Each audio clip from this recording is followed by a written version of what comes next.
It is with great pleasure that we bring on one of the experts that we all pay attention to when it comes to draft season. He is Daniel Jeremiah. He's a great friend of the program on the NFL Network. In fact, he will reveal his final mock draft tonight at 9 on the NFL Network. Before that, though, he is joining us here on Cleveland Browns Daily. Daniel, as now we sit on the eve of this thing, and this has just been a bonkers week already, Gronk coming out of retirement, all of these things that are happening, rumors everywhere. How are you managing the amount of news that's coming at you with the anticipation of the draft tomorrow? Well, I think I tweeted this out the other day, but I just keep coming back to that movie, The Princess Bride, where it was the battle of wits, and they're just saying, clearly I can't choose the glass in front of me, and they just argue back and forth about what's real and not real. And I found myself saying it's inconceivable at least about 10 times over the last week. So I don't know what to believe.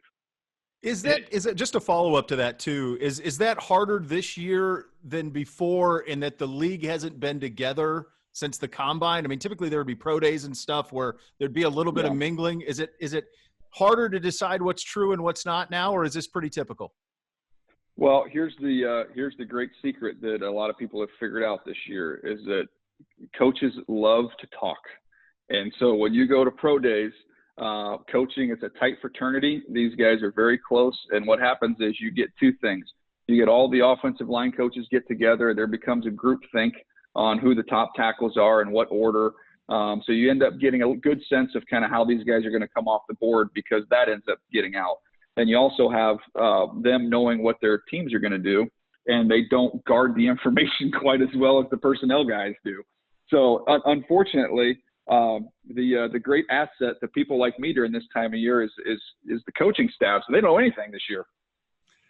It is an interesting draft lead up, obviously, with everything going on in the world. And that's the information part of it is one of it, which makes, I think we're going to have some must-see viewing starting tomorrow night. And you'll be a part of the broadcast on ESPN, NFL Network, and ABC starting tomorrow. Daniel, I want to ask you, you mentioned offensive line coaches. That kind of ties into what we're doing here, what a lot of people think the Browns looking at the offensive tackle group. And I just want to start with this broad question. How big of a gap in your mind is there between the quote-unquote perceived top four of Wirfs, Wills, Becton, and Thomas, and then that next group? Because I noticed in your conference call earlier this week you said you thought Austin Jackson would go earlier than expected. But between that four and then maybe the Austin Jackson, Ezra Cleveland, Josh Jones group.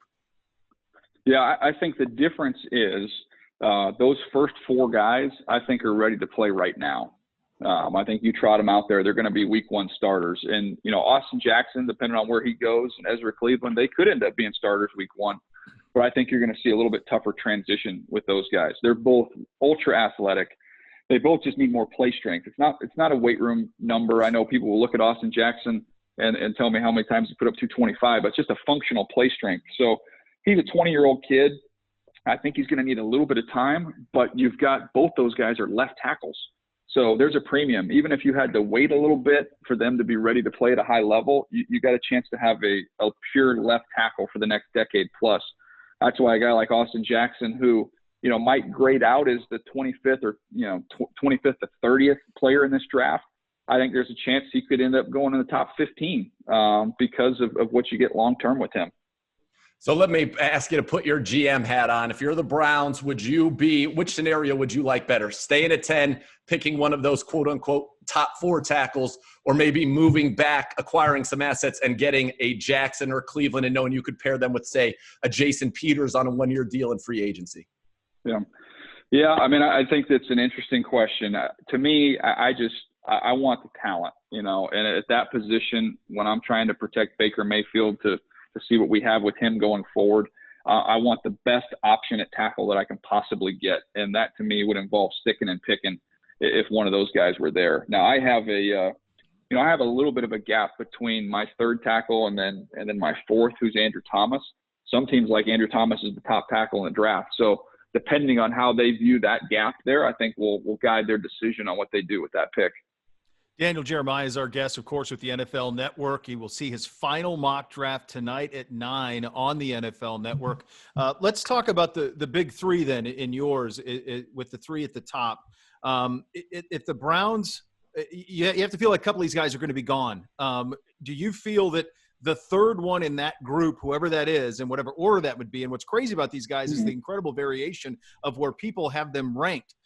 Is that a guy at number 10 where if you're Andrew Berry, no matter who's there, we go get that guy? Or if there's a situation where a Simmons or a Kuda strangely falls, which anything can happen, I suppose, is that something where you have to think about it?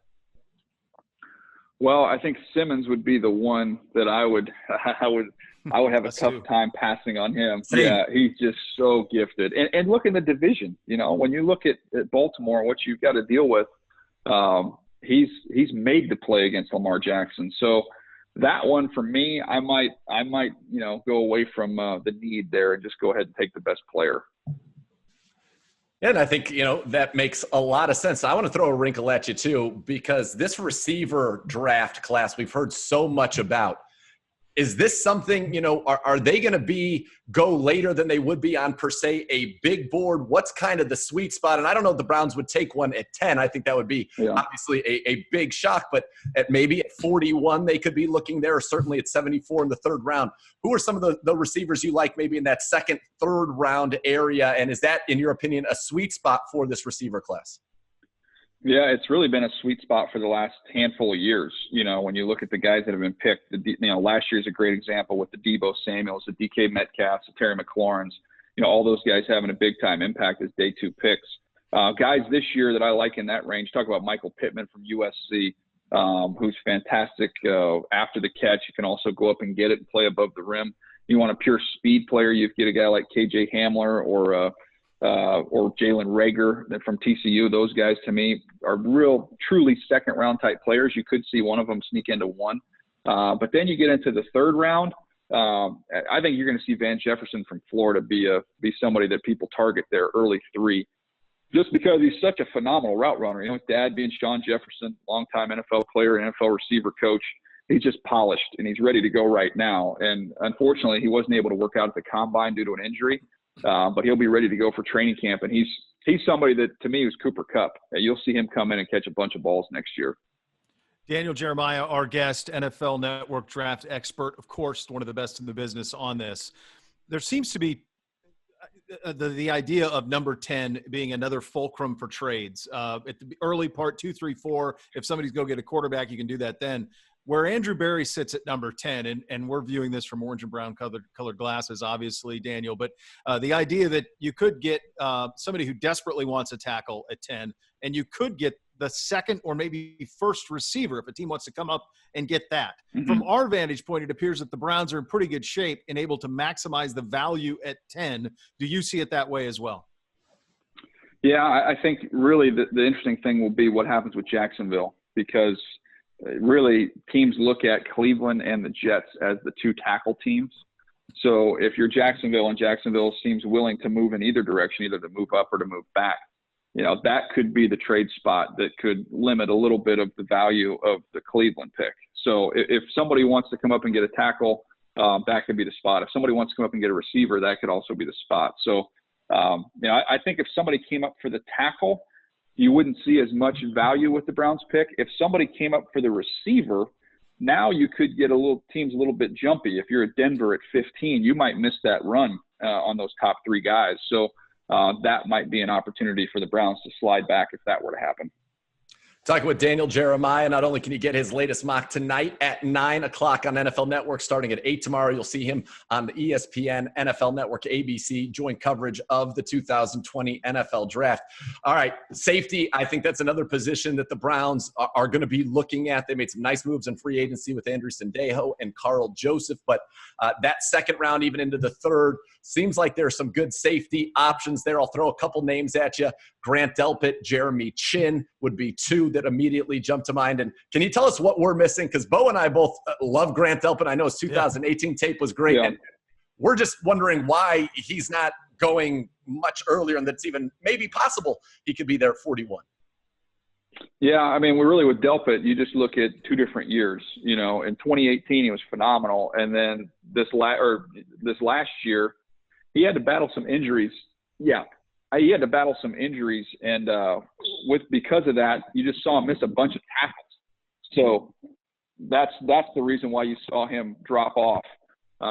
this year. So when you have all those missed tackles, that's what concerned teams. Now he came back healthy towards the end of the season and was able to to play a little bit better there in the playoff games, and that kind of helped assure some teams that you could get that 2018 version. But that was the reason why you saw him start to dip a little bit. Sorry, I've got a crew over here as we're setting up a satellite truck and cameras and everything, getting set up for the draft. So I feel like I'm Peyton Manning at the line of scrimmage right now. We're getting everybody situated. You're directing traffic. It's good. And give by us the way, an Omaha. Yeah, Peyton Manning was the best in the league. It's at Omaha. Here we go. You talked a little bit about Delpit there. Jeremy Chin, I've seen some people say his game reminds them, even though from a smaller school, of a Harrison Smith. Our staff clearly would be very familiar with the Harrison Smith type player and certainly like him. What are your thoughts on Chin? And then maybe even get into, if you have the time, to like the Ashton Davis, Terrell Burgess, Winfield, that kind of group at safety as well.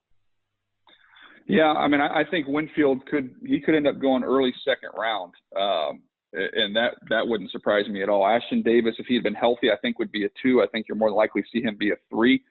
Terrell Burgess, a lot of teams view him as a nickel, so I think you'll see him probably come off the board in the 3rd round as a nickel. And then Brandon Jones would be a name. I think it's probably another 3rd round safety out of Texas, who's got good ball skills. He can force. He's a good overall player. Made some plays in that LSU game, one of the few Texas guys that did in that game. But he's an interesting option around 3 as well. Daniel, if you're Andrew Berry, what's your dream draft? Everything goes the way you want. What's it look like? Ooh, great call. For me, and I'll probably be different than some folks on this, I would not pass on Mekhi Becton. I know he had a positive test and everybody freaked out. I'm not as concerned about that. I think to me that's your left tackle for the next decade plus. So that's where my dream would start with a guy like that. And then, from there where you go on, I'm just trying to find blue chip difference makers if I'm him on the defensive side of the ball. I wouldn't be married to position. I know you can say, oh, you need a linebacker, need this, need that. I just think just stacking some blue chip players on the defensive side of the ball, real difference makers. And I think that is certainly going to be the goal for the Browns. Andrew Berry saying he's approaching this like it's an expansion draft, and we just have to get the best players that we can. Talking with Daniel Jeremiah, and I want to turn your attention just kind of general draft questions now as we are on the eve of the draft.